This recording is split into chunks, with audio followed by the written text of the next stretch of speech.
Yo, what's happening, legends? Thank you so much for joining me. You are absolutely legends. So मैं इस market update को इस video में cover करूँगा। मैंने कहा एक वीडियो बना के मैं बताता हूँ कि जो मार्केट में चल रहा है बिटकॉइन की जस्ट छोटी सी मार्केट अपडेट होगी। जस्ट बिटकॉइन की हम टेक्निकल एनालिसिस को थोड़ा सा डिस्कस करेंगे ताकि आपको एक ओवरव्यू मिल जाए, क्योंकि स्टोरीज़ पे, इंस्टाग्राम की स्टोरीज़ पे जब मैं बताता हूँ तो उसमें ज़ाहिर है कि इतना ज़्यादा क्लैरिटी जो है कुछ लोगों को नहीं होती। तो इसलिए मैंने कहा कि मैं वीडियो बना के जो है बता देता हूँ। ठीक है, तो सबसे पहली चीज़ ये है कि आपने मेरे इंस्टाग्राम पे जाना है, क्रिप्टो बाय एच के सर्च करना है इंस्टाग्राम पे जाके, और आपने जाके इसको फॉलो करना है, क्योंकि मेरा कोई व्हाट्सएप ग्रुप, डिस्कॉर्ड कुछ भी नहीं है। सारी अपडेट्स मैं इंस्टाग्राम की स्टोरीज़ में जो है वो मैं देता हूँ। ठीक है, तो सारी अपडेट्स आपको इंस्टाग्राम की स्टोरीज़ पे मिला करेंगी, आपने आके फॉलो करना है। और अगर आप यूट्यूब के थ्रू आए हैं तो यूट्यूब को जाके सब्सक्राइब करना है और लाइक करना है।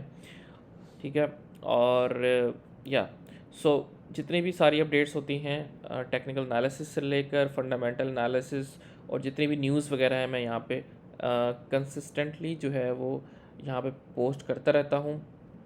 ठीक है, वो जब आप इसको फॉलो करेंगे तो आपको कंसिस्टेंसी जो है वो खुद ही नज़र आ जाएगी कि कितनी कंसिस्टेंसी से जो है मैं यहाँ पे पोस्ट करता हूँ। ठीक है, सो चलते हैं बिटकॉइन के चार्ट की तरफ। तो अगर हम बिटकॉइन की चार्ट की तरफ चलें तो आपको याद होगा कि बिटकॉइन जो है खैर मैं इसके ज़रा एक साफ चार्ट पे चलता हूँ, वहाँ पे आपको पूरा एक सिनेरियो समझाता हूँ। बेसिकली हुआ ये था कि आपको पता है कि इस पॉइंट पे जब हमारी बेयर मार्केट थी, बेयर मार्केट जब हमारी थी तो यहाँ पे इस पॉइंट पे आपको पता है कंसोलिडेशन हुई। उसके बाद आपको पता है कि बिटकॉइन ईटीएफ जो है वो अप्रूव हुआ। ठीक है, ईटीएफ के बाद हमने एक पुश देखा प्राइस के अंदर। ठीक है, मार्च तक आपने देखा कि प्राइसेस ने जो है अच्छा खासा पंप किया। उसके बाद मार्च के बाद हमारे पास एक कंसोलिडेशन हुई। ठीक है, और ये कंसोलिडेशन तकरीबन कितने दिन की थी? Almost 188 days.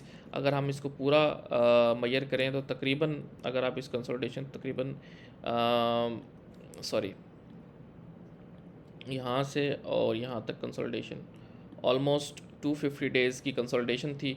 उसके बाद हमने इस रेंज को जो है वो ब्रेक किया।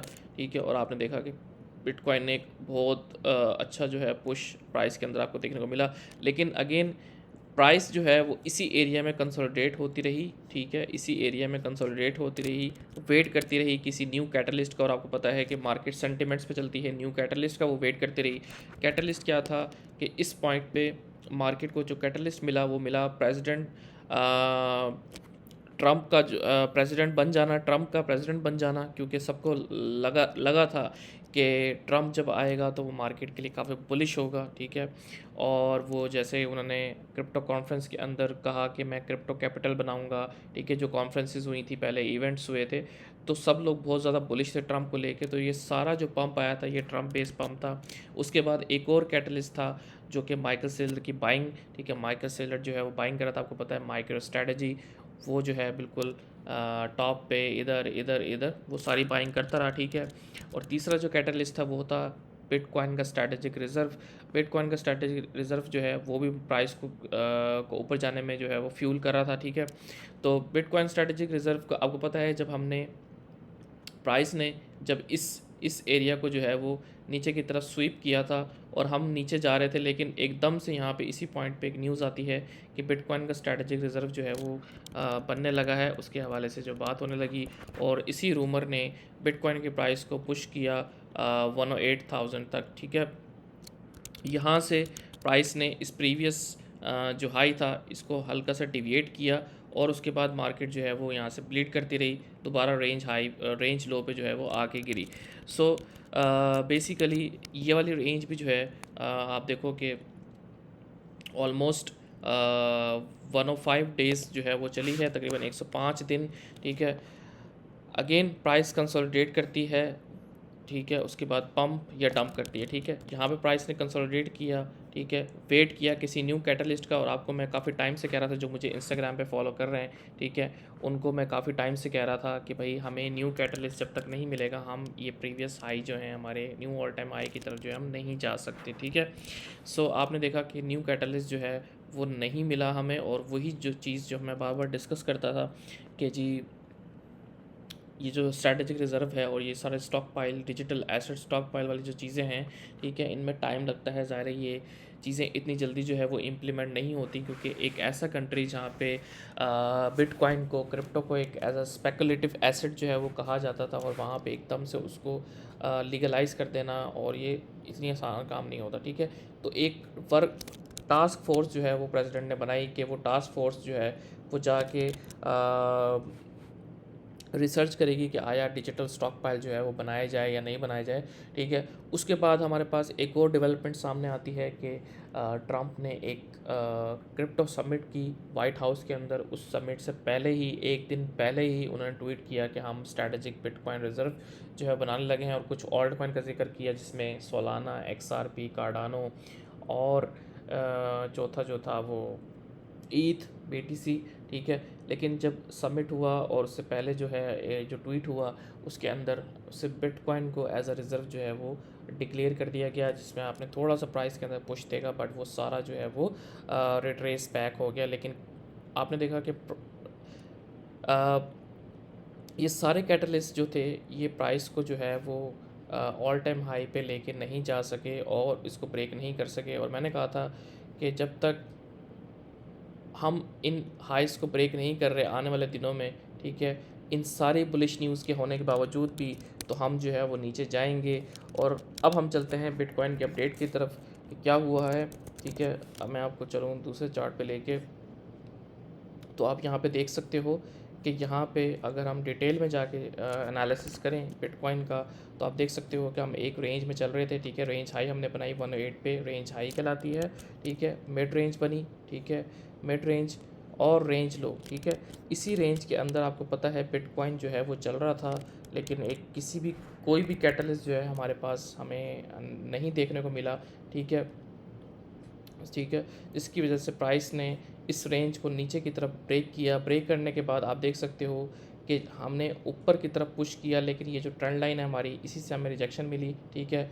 और उसके बाद दोबारा से हम यहाँ तक गए, लेकिन अगेन ये रेजिस्टेंस, और दूसरा ये जो हमारी रेंज लो है, अब ये रेजिस्टेंस का काम कर रही है। और आप देख सकते हो कि ये क्लियर जो है वो एक रीटेस्ट हुआ है।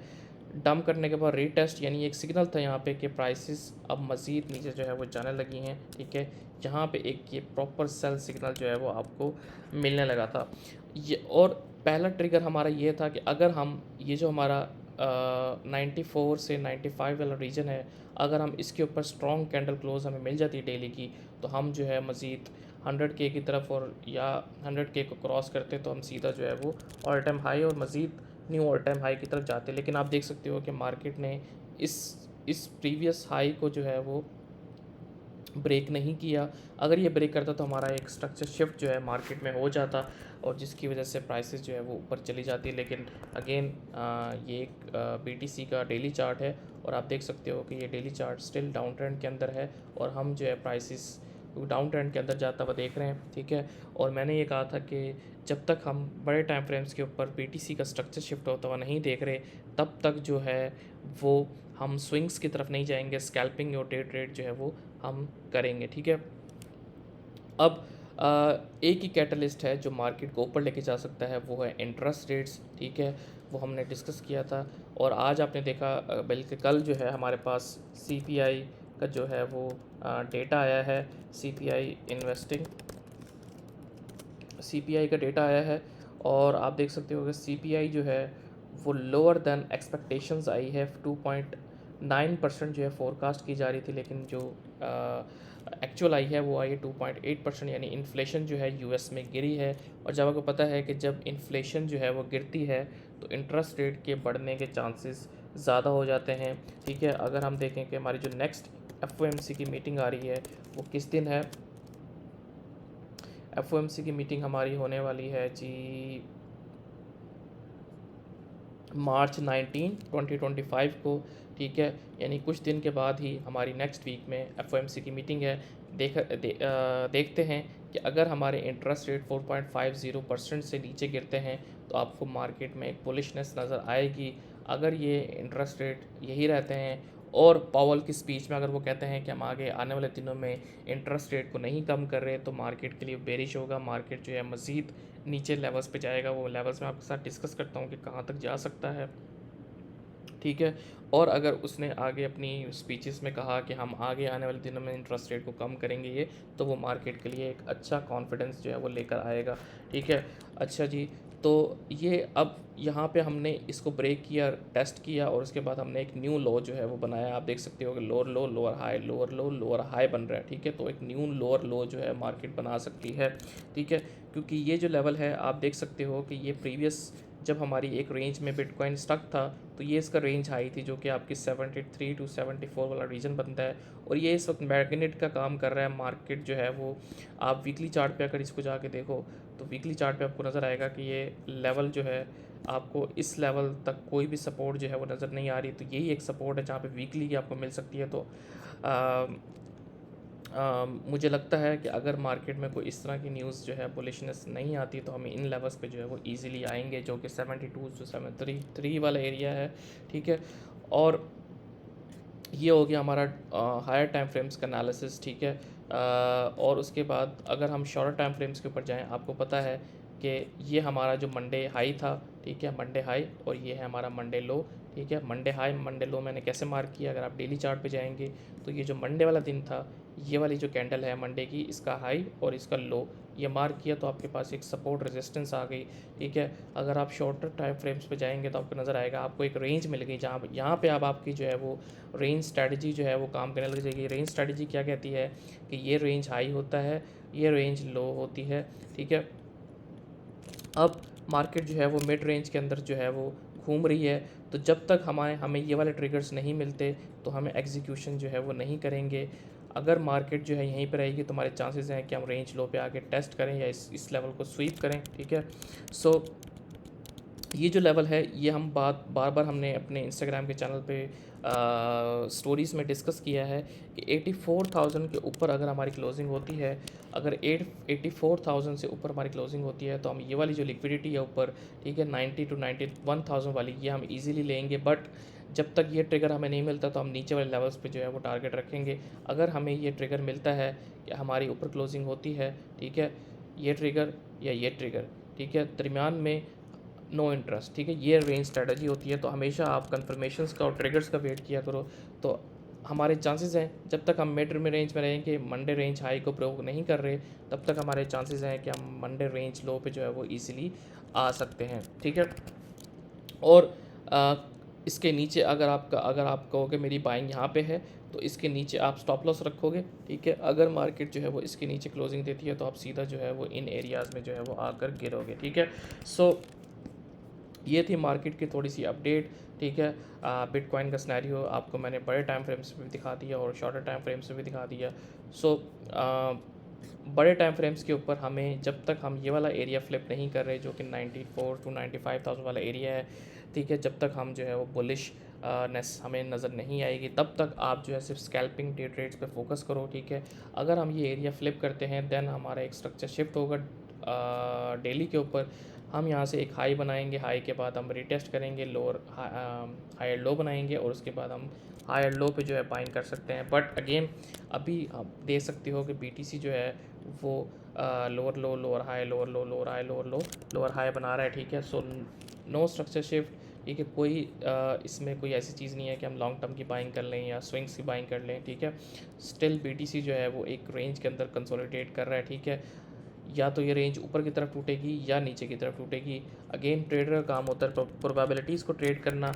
प्रोबेबिलिटीज़ क्या कहती हैं, जो भी लेवल ब्रेक होगा उसी के हिसाब से हम अपनी पोजीशंस को जो है वो करेंगे, ठीक है। लेकिन करंट लेवल पे नो इंटरेस्ट, हम वेट करेंगे कि ये रेंज लो पर आए या मज़ीद हम जो है वो 72 74 वाला एरिया जो है वो हम जो है टारगेट कर रहे हैं। और आई होप कि अगर मार्केट में कोई न्यूज़ ऐसी बुलिशनेस नज़र नहीं आती है, मार्केट वैसे ही वीक है, तो हम इन आने वाले दिनों में इस लेवल पे जो है आता हुआ हम बिटकॉइन को जो है वो देखेंगे। सो ये फंडामेंटली भी चीज़ें हैं, ये डेटा आ रहे हैं आपके पास, ठीक है। मार्च 19 को एफओएमसी की मीटिंग है, सीपीआई अच्छी आई है, ठीक है। लेकिन आप देख सकते हो कि सीपीआई अच्छी आने के बावजूद भी बिटकॉइन अपने आप को, ये जो आपका शॉर्टर टाइम फ्रेम पे 84,000 वाला लेवल है, इसको ब्रेक नहीं कर पाया है। सो ये आपको वीकनेस शो करता है। जब किसी भी अच्छी न्यूज़ का इम्पैक्ट मार्केट पे ना आ रहा हो, ठीक है, तो वो क्या शो करता है कि मार्केट इस वक्त वीक है, ठीक है। सो सीपीआई जो है वो हमें इस लेवल को ब्रेक नहीं कर पाया, ठीक है। सो वही बात है कि अब मार्केट जो है वो सीपीआई का वेट कर रही है, सॉरी एफओएमसी का वेट कर रही है, ठीक है। लेट्स सी कि एफओएमसी में क्या हो सकता है, ठीक है। तो मार्च 19 पे आपने फोकस करना है, और ये हमारे लेवल्स हैं जिसको आपने अपने पास मार्क कर लेना है डेली पे और 4 आवर पे, ठीक है। और आपने स्ट्रक्चर शिफ्ट्स होने का वेट करना है, ट्रिगर्स का वेट करना है, फोमो नहीं करना, ठीक है। मार्केट जब भी इतने बुरे तरीके से जो है वो सेल ऑफ उसमें आता है मार्केट में, तो हमेशा जो है प्राइस ऐसे आके कंसोलिडेट करती है और आपको मौके मिलते हैं बाइंग करने के। तो फोमो नहीं करना, ठीक है। आराम से सुकून से जो है वो प्राइस को कंसोलिडेट होने देना है, ठीक है, ये नीचे आने देना है। तो उसके बाद जो है आप अपनी बाइंग्स जो है बना सकते हो। अगर आप समझ रहे हो कि मैंने बहुत कुछ मिस कर दिया है या मार्केट ऐसे वी शेप कर रिकवरी करके ऊपर चली जाएगी, तो ऐसा नहीं होने वाला, ठीक है। सो अगर आपको ये मेरी वीडियो पसंद आई है तो आपने लाइक करना है और कमेंट्स में मुझे लाजमी बताना है कि मैं अपनी वीडियोज़ में क्या क्या चीज़ें जो है वो कवर करूँ, और जो है किन किन अपडेट्स को कवर किया जाए, ऑल्ट कॉइन्स के अपडेट को भी कवर किया जाए, और कितने बड़ी वीडियो जो है वो होनी चाहिए, और मिनिमम टाइम फ्रेम कितना होना चाहिए, ये सब आपने जो है वो बताना है, ठीक है। सो अब मैं इंशाल्लाह कोशिश करूँगा कि मैं कंसिस्टेंट तरीके से जो है यहाँ पे पोस्टिंग करूँ, ठीक है। सो वो तभी होगा अगर आप सपोर्ट शो करोगे, लाइक करो, सब्सक्राइब करो और कमेंट लाजमी करना। और आखिर में, अगर आपको अपडेटेड रहना है मार्केट से, तो आपने इंस्टाग्राम पे जाके क्रिप्टो बाय के सर्च करना है और फॉलो करना है, और स्टोरीज़ के नोटिफिकेशंस को ऑन करना है। मेरा कोई ग्रुप, ट्विटर कुछ भी नहीं है, ठीक है। कोई इंस्टाग्राम, कोई टेलीग्राम, कोई डिस्कॉर्ड, कोई ट्विटर, कुछ भी नहीं है, सिर्फ इंस्टाग्राम है। यहाँ पे स्टोरीज़ पे मैं अपडेट करता हूँ, ठीक है। सो या